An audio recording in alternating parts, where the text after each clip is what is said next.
Welcome to the Mike Litton Experience Podcast. Mike has over 31 years experience in real estate, finance, and investing. He's passionate about being a father, a teacher, a realtor, an investor, and a leader. Everyone has a story, and our passion is to help them tell it. And now, introducing the host of the Mike Litton Experience, Mike Litton. So what can you expect from the Mike Litton Experience? You can expect stories that will inspire, motivate, advice that will sharpen your focus, and expert information on real estate, finance, and market conditions. Jim Packard, thank you so much for being our guest on the Mike Litton Experience. I'm super excited for our time together. Like I told you, I hung out with Adam yesterday. We had a blast. So I'm really looking forward to this. But like I said before we hit record, everybody has a story, and our passion is to help them tell it. So with your permission, we're going to start with where you were born, and we'll go all the way up to today, okay? Fair enough. All right, cool. So where were you born? I was born in Augusta, Maine.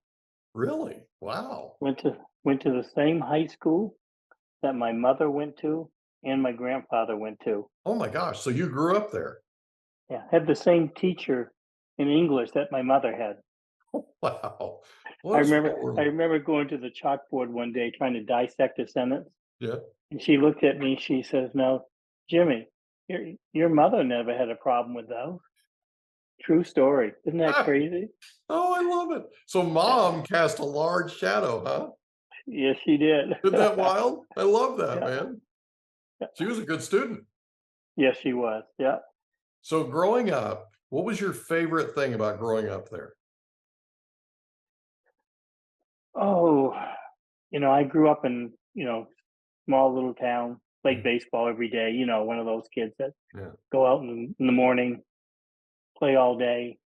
I always remembered, we didn't belong to the country club. We didn't have that type of money, but there were kids in my neighborhood that I hung out with did. Yeah. I remember their mothers picking them up to go to the country club on a summer day. And I can see them vividly just driving away Yeah. and go, my God, someday I'm going to belong to that country club. I love it. So that, I went to 11 different schools. So Oh, it's hard for me to relate to, some schools. yeah. I went to 5 different high schools, just to give you an example, because my dad was in insurance sales, Okay. kept moving around, things in that line. But, early on, I knew I wanted to be in sales Yeah.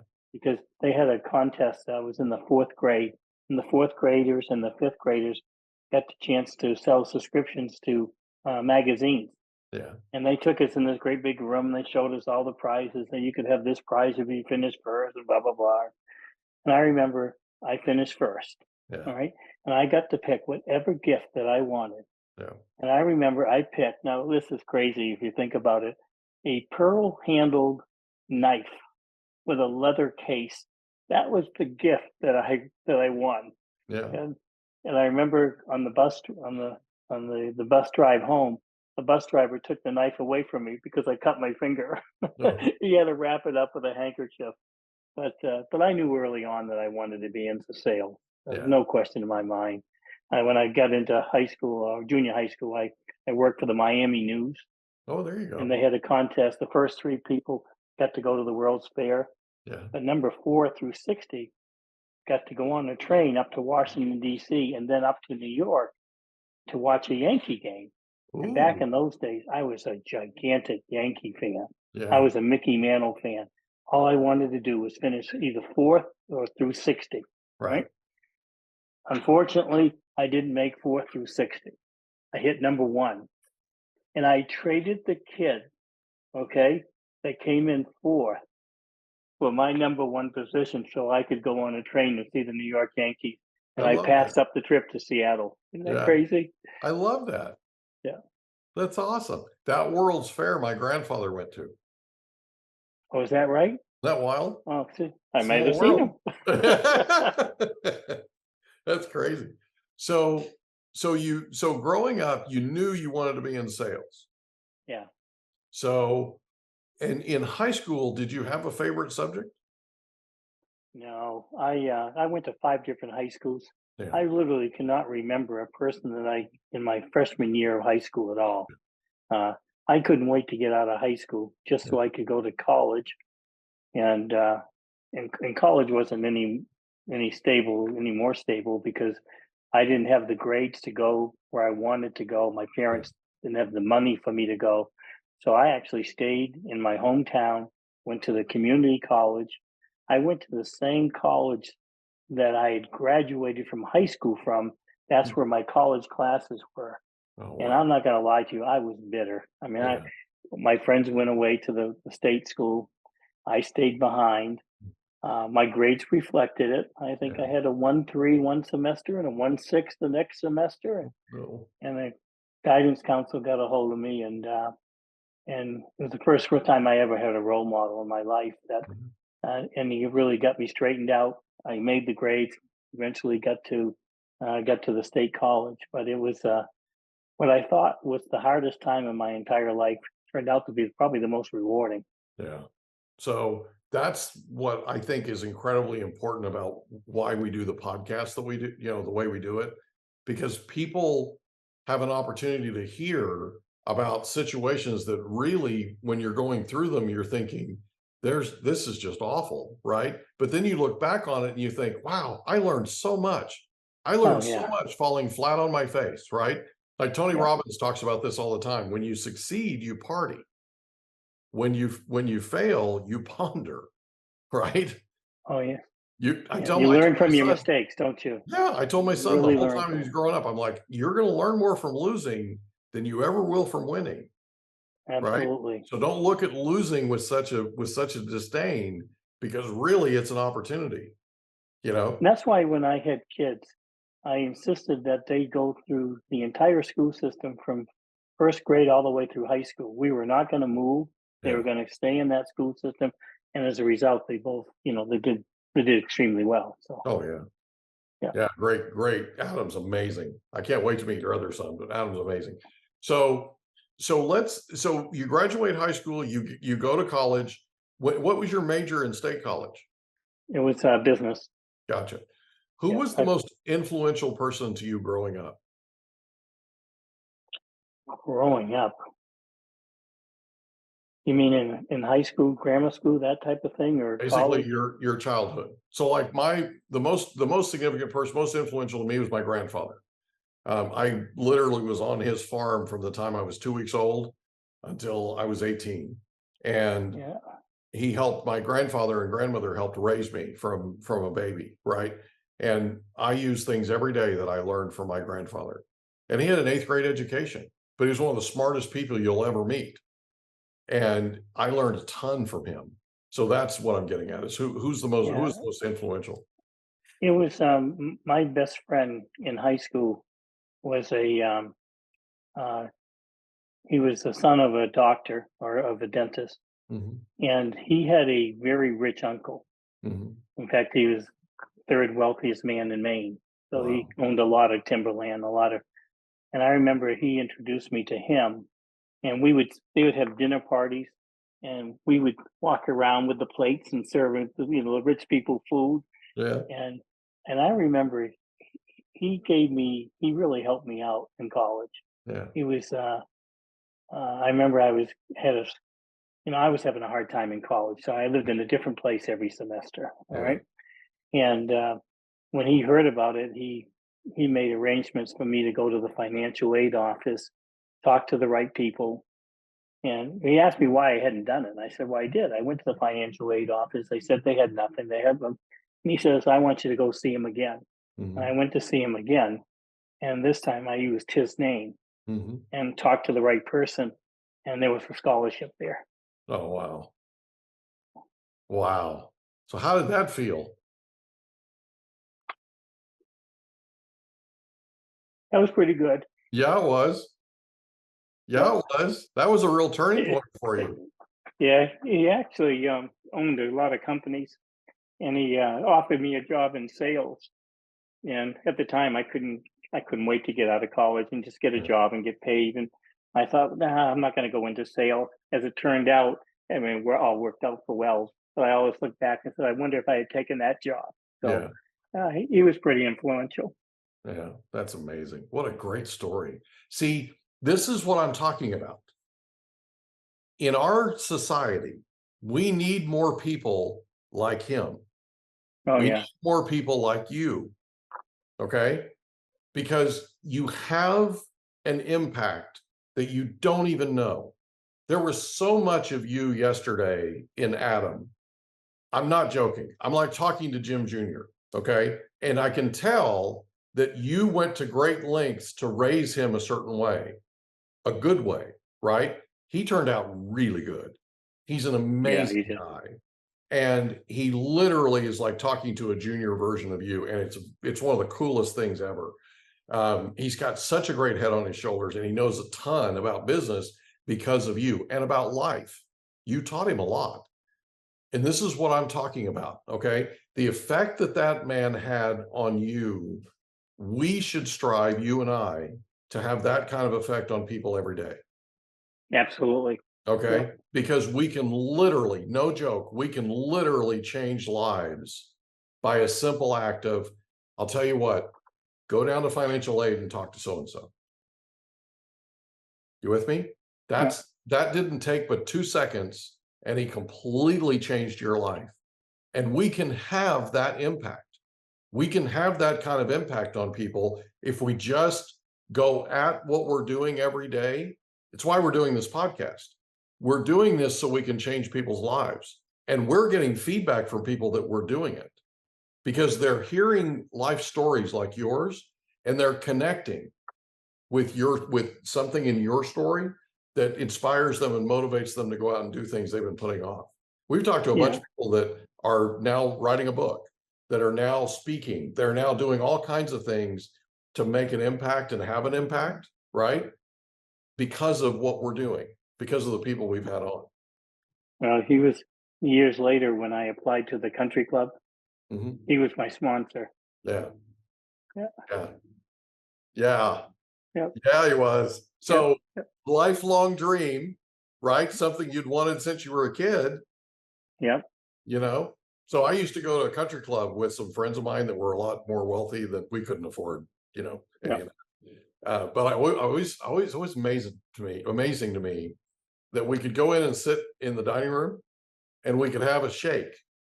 And I always had a chocolate one, right? It's chocolate shake. You could have a shake, but you didn't need money. Yeah. They didn't need money. They just put it on their tab. Yeah. And they paid their bill every month, right? I mean, it just, that kind of thing just blew me away.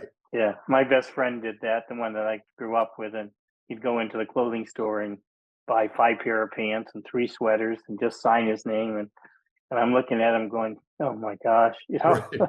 Right. It's a whole different life, Yeah. Yeah.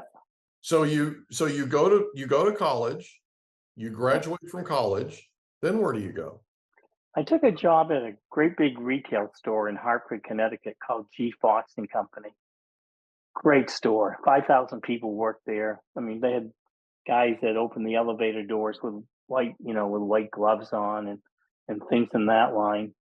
And I was on the executive training squad. And it's interesting, when I went for the job interview, it was the day after Christmas, okay? And I went into the store, and these lines are like, 50 yards long trying to get into the store. And I'm thinking, Right. oh, what a great store. Well, Yeah. now I think back on it, those are all people waiting in line to return stuff. Right, Okay? right. That's the return day. Yeah, the day after That's right. Christmas. But I joined the executive training squad. They hired 12 of us. And I remember that you had to wear a suit to go to work there. Yeah. Now, I didn't own a suit. Right. Okay. I couldn't go to the store that I was going to work at and even buy a suit because you had to work there at least 30 days. Yeah. So I went Probably to my couldn't afford mom. it anyway. Yeah. Well, I mean, I went to my mom. She had a credit card at Sears. So I went to Sears. I bought one jacket with 2 pair of pants. Yeah. And I wore that for the first 30 days Yeah. until I had enough credibility at the store to buy there. Yeah. So I'll never forget that. But it was a interesting store to work. I mean, very prestigious. I really liked it. But they had a contest, and in the contest, they had the highest percentage over quota won a trip. Mm-hmm. And I'm thinking, wow, okay. Well, make a long story short, I won that trip, Yeah, you did. right? All right. And won a trip to Bermuda. It was the first time that Sherry and I had ever been on it was the first time she'd ever been on a plane. Yeah. All right. And we went to Bermuda. We were there like 4 days and 5 nights or whatever it was. And we got back, and in the mail, there was a letter. And the letter changed my life. And the letter said, "Dear Mr. Packard, your name has come to our attention as the type of person that possesses the qualities that we are looking for." Now, I'm reading this letter thinking, they must have heard about me winning the trip to Bermuda, Right. right? Right. And it goes, "We would like to offer you a position. If you would like to come down, we'd like to interview you and your wife at the Holiday Inn at 7 o'clock on such date." Well, Sherry and I show up, and it's a network marketing meeting. All right. And it costs, now this is 1971. Right. All right, 72. Right. $3,200 to join. Wow. All That's right. a lot of money back then. That's a lot of I money. I was only making $7,000 a year. Right. On the A whole executive year. training Yeah. squad, right? Right. And we bought the dream. We signed up, Oh, and it was the best $3,200 I ever spent in my entire life, really? because it got me to start reading books Yeah. that I had never read as a kid. Like, if you think you can or think you can't, you're right either way. Yeah. What you can believe you can achieve. Mhm. And that's when I really got into goal setting. In fact, I have my original set of goals, which are 42 of them, Mhm. matted on the wall here. Yeah. 42 things that I wanted to buy, and that's why I really got Jeff and Adam into setting goals early on. Anyway, and so that's when I wrote out my goals, and that's what got me into my first network marketing company, which I found out I flourished at. I was pretty good at recruiting people, Yeah. and got my money back and won a few trips, and the company got shut down. Yeah. But that's neither here Well, nor there. but But it here's gave me the the thing. confidence to start my own business. Yeah. So here's the thing. Network marketing has a bad rap with a lot of people, right? But the Sure. thing is, it's about leadership, because you learned that you could attract talent. You learned that you could recruit people, right? Oh yeah. You knew how to sell. Now you're attracting. Okay. That's a whole nother level. There's selling and then there's attracting. It's a whole nother I, level. I found out something afterwards. The couple that sent out the letter Mhm. sent out 1,000 letters saying you're the type of person that has the quality. One person responded. Me. Yeah. I was the only person that responded to that letter. Yeah. Isn't that crazy? That is crazy. Yeah. I love that. That is so cool. So how long did you work for the department store? Oh, probably 2 years. Mm-hmm. And then I realized that when I wrote out the 42 goals, I knew that I needed a vehicle that could give me that would allow me to buy those things. Okay. Right. I needed to get outside of a 9 to 5 type of job where I was located in one position. Mm-hmm. So I knew needed to get into sales. So I saw a blind ad in the newspaper, and it had SCM Corporation. Mm-hmm. Now SCM I was familiar with because my grandmother had an SCM typewriter, a Smith Corona. Okay. Right? And I remember going to interview for the job, and there were like 40 people that interviewed for this one sales job. And I remember Jack Keeley, he was the manager. He said, "Well, young man, I'd love to hire you, but you can't. Outside selling is a lot different than inside selling." Mm-hmm. And I said, "Well, that's a shame, Jack." I said, Mr. Keeley at the time. I said, "Because I have 42 things that I want to buy." Mm-hmm. They had taught me to put my list of goals, piece of paper, Mm-hmm. fold them up, put them in your wallet, read it every day. Hmm. So I got out my wallet and I took out the paper and I said, I got 42 things on this sheet of paper that I want to buy. I was hoping, quite frankly, that you were going to be the vehicle that would take me there, because if Right. you were, I was going to make us both a lot of money. Right. And I folded it back up and put it in my wallet. Hmm. And he says, I'm going to bring my boss in. I'm going to ask you the same question. I want you to answer it exactly the same way. Well, I did. I got the job. And I was salesman of the month 10 out of 12 months that I was there. Yeah, you So were. Yeah, yeah, you were. So you're yeah, there for 12 months yeah, and you're salesman of the month 10 out of the 12 times. yeah. I didn't make it the first month or the last month. I did the 10 in between. So Yeah. what was the most important thing that you learned from that experience? I remember riding down when I had a Volkswagen Beetle. I remember riding down the road and going, "My God, what have I done? I gave up my regular paycheck for a hope and a dream." Right. Excuse me. So yeah, it was. I just realized that I was. We had a sales crew of about 6 people, Hmm. and 5 of them would go to the Sheraton at 11 o'clock, have a few drinks, have lunch, finish about 2 o'clock, and then maybe go back to work.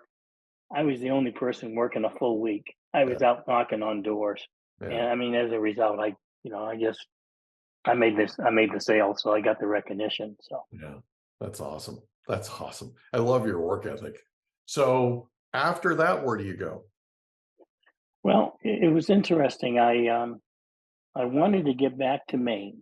Hmm. All right, this is a funny story. I hadn't thought about this for years. I wanted to get back to Maine, so I took a job at Weston Publishing Company, which has made Golden Books and games and Whitman toys and games. Hmm. And I sent Sherry back up to Maine. So she went back up to Maine to find an apartment for us. And I went off to their training school for at Lake Geneva Playboy Club. Right. And I went there. And while I was there, they had some big shakeup in the company where they said nobody was going to be transferred or moved to anybody. And that means I'm going back to Connecticut. My wife is in Maine. Right. So I go, oh my God, what do I do now? Yeah. So I went I went to my boss's boss in Smith Corona in Boston. I drove up there to ask for my job back. All right.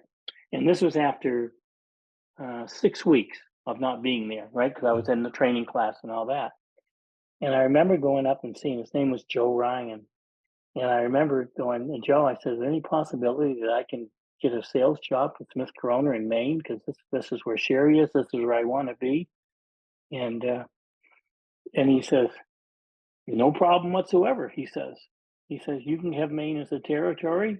You'll be working on the Tony Villella out in New Hampshire. And he says, and I got something for you. So yeah, he opens up his desk drawer and he hands me 6 paychecks. He had never cashed them. He had never told his boss that I had quit. You're kidding me. He says, to me, he says, how do I tell my boss that we lost the best salesperson we've ever had? Oh, wow. Wow. What a Yeah. great story. I So love I that have, story. so I have 6 paychecks. I mean, it's like a bonanza, right? Right. Like winning the lottery. Jeez. Oh yeah, it was. Yeah. That Sorry, is I get incredible. emotional. No, that's incredible. That's incredible. What a great story. I Yeah. love that. So you go back so you take your 6 paychecks, you go, they give you Maine as a territory. You're back with Smith Corona, right? Yep. How long did you stay with them? I stayed with them for a couple years, Yeah. and then they decided to sell that part of the business, and Yeah. they offered it to me. They offered it to me and a technician, and because I didn't have they wanted $30,000, Yeah. and they wanted 30,000. I mean, I couldn't afford it, so I went to a person in Maine that owned a copier company that was somebody I was selling against. I know he had a lot of money. Got him to put up the money, and so I became a 1/3 owner. Yeah. The technician became 1/3, and the guy that put up the money became 1/3. And that just did not work out. Yeah. We were just not on the our goals, our values weren't the same whatsoever. Yeah. So after 1 year, 10 months, and 3 days, I left him and started my own company. Yeah. So what was the company you started? It was called American Business Systems. I Mhm. wanted something with AB. So We hope you enjoyed another episode of the Mike Litton Experience. If you did, do us a favor, smash that subscribe button, tell your friends, family, and coworkers about our program, and wherever you get your podcasts, please leave us a rating. It helps us to connect with quality people just like you. And that's a wrap. Another episode of the Mike Litton Experience in the books. Reach out to Mike on Instagram at Litton Realty. Want to meet with Mike? Check out calendly.com/Rio760.